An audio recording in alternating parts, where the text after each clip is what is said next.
I mean, if I may talk on behalf of the Point especially, but this is what Tech Hub's about as well, that at the Point we're seen as an incubator of talent. And therefore the first thing we're doing is selecting artists who we believe have genuine talent and talent that is scalable, that they can go out there and have a professional career. And what we're trying to do is add to that talent a degree of business nous and acumen to say, right, you can devise a wonderful piece, then what? And get them to think like that. And that's quite difficult to do because they're coming out of universities or they're coming from a performing career, and if it's dance, becoming a choreographer. And that's all been done for them. If you like, it's what I mentioned about myself earlier. By the time I had to really think about a business, the budget had been done for me. All the arrangements had been done for me in my past life, and then suddenly I had to do it. And that's really tough. So my point of view, before returning to this country 6 years ago, I was involved in academia in America in performing arts, and this is one of the things that really interested me. It's a bit of education, in my view, that's missing. And I'm reassured now by this platform around us, whether we talk about artists or digital artists.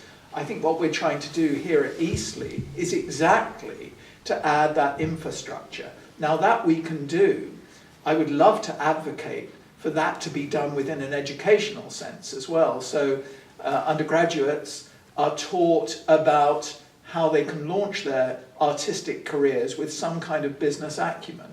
But we have, I mean, those degrees happen in America, interestingly. They don't seem to be here much. No, I don't know if you'd like to add to that. Well, so in terms of graduates coming out of university, I totally agree with you, by the way.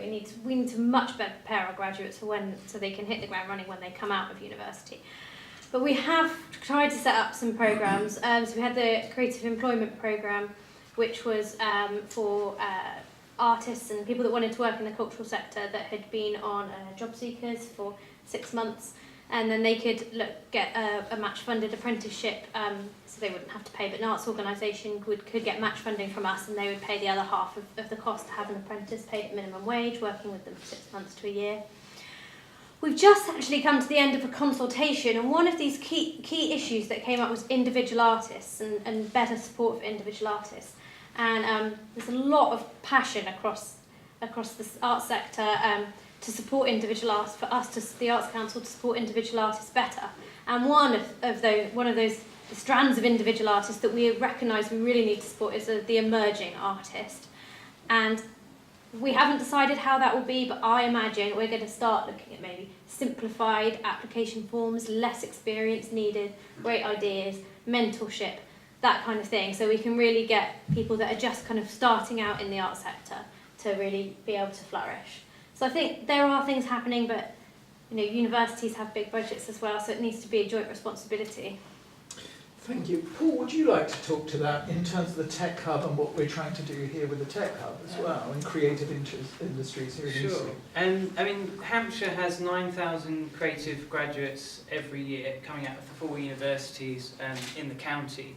And as you rightly say, Andrew, there are a lot of those graduates moving on to different places. So there is a real need for programmes which can help with that transition from studying and learning into the workplace.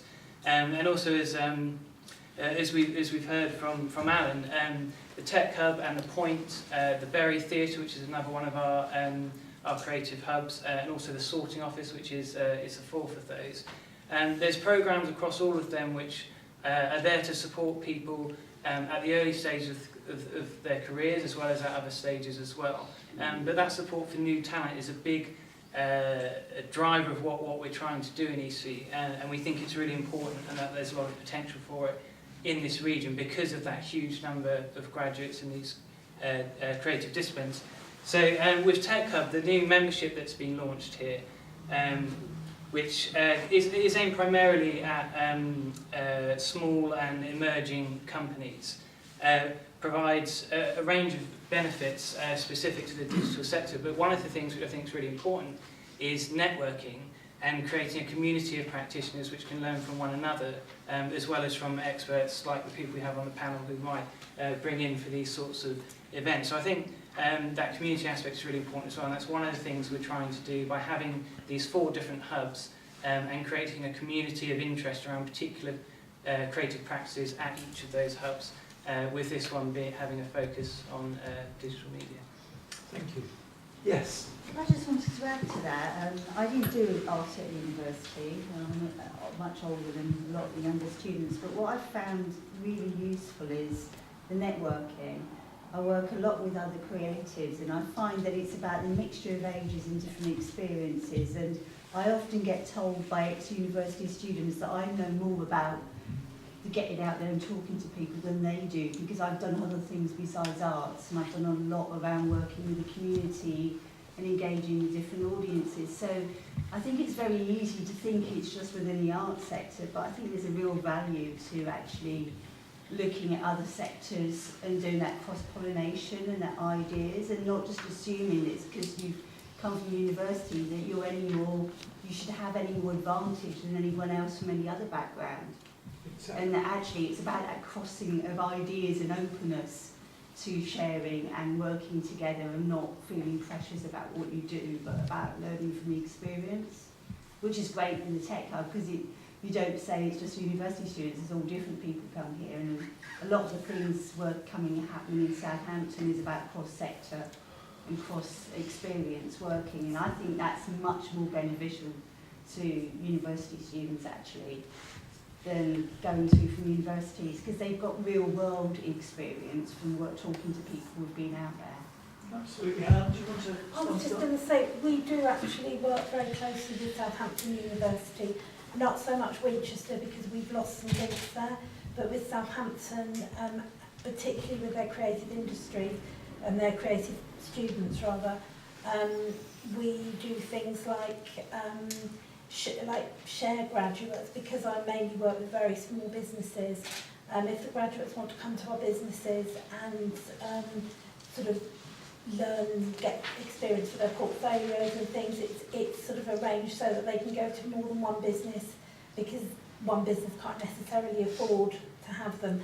And we also encourage them to come to our training courses, which we let them come to for free, and to come to our networking, which quite a few of them do off and on, because they then, exactly as Jackie said, they do share the knowledge of people that are in business, but not necessarily the creative businesses, just sort of, they just get to see a cross-section of people that have made it, and they hear their success stories. So that is something that we do. I mean, it's easy for us as a council, because obviously we've got those links to start with sort of academia. So that is something that we do.